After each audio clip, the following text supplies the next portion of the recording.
Hello, this is Jacob. I'm a student physical therapist assistant with CBD College, and today we're going to be going over the prompt about the 55-year-old patient.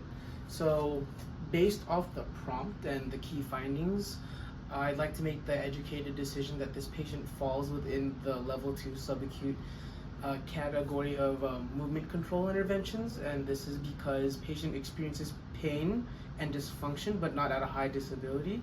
And during this time, patient needs to control on mobilization as well as motor control, especially in the lumbar region due to the decreased lumbar movement that they have, as well as muscle tightness and weakness in the core. And also looking at their Austrian level or Austrian index score of 12, that lets us know that they have mild disability, and that falls in line to the criteria of movement control interventions. And with those interventions, I have 3 specific targeting her limitations and her impairments. So the first one is going to be supine pelvic tilt. So patient will lay supine either on the ground or on a flat bed or surface with knees bent, feet flat on the floor. And from here, we're gonna go into a posterior pelvic tilt, making sure that the back is in contact with the ground. So a good cue could be letting the patient know that, imagine that there's a berry or a blueberry on their back, and they're gonna squish that berry into the bed.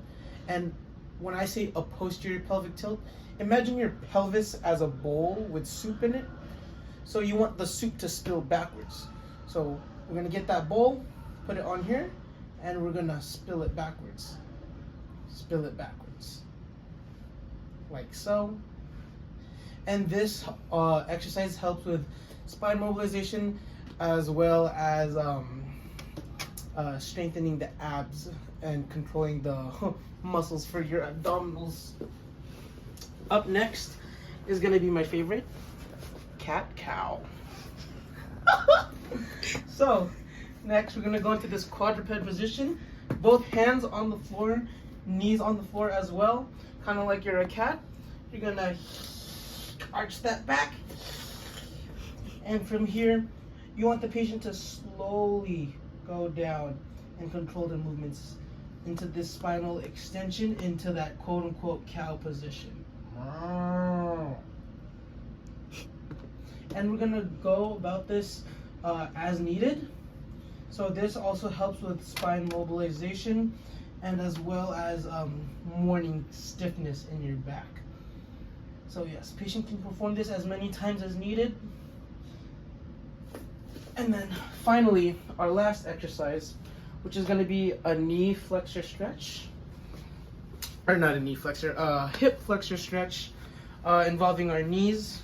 So we're gonna get into this lunge position. I'm gonna show, for demonstration purposes, left knee on the floor, and then right foot into this position right here, almost like a lunge. And from here, we're gonna lunge forward, and we're gonna feel a stretch in our hip flexors right here. So this stretch is mainly just to lengthen that hip flexor muscle right here. And if there's any stiffness with that, you can go into a deeper stretch and then hold that for 20 to 30 seconds, and you'll repeat that 3 times. And then same thing for the other side. You'll just switch positions like so. Oh yeah, and you'll feel that stretch within your hip flexor over here. If you're feeling it anywhere else, try to see if you could reposition your footing. That might be the issue. But aside from that, thank you.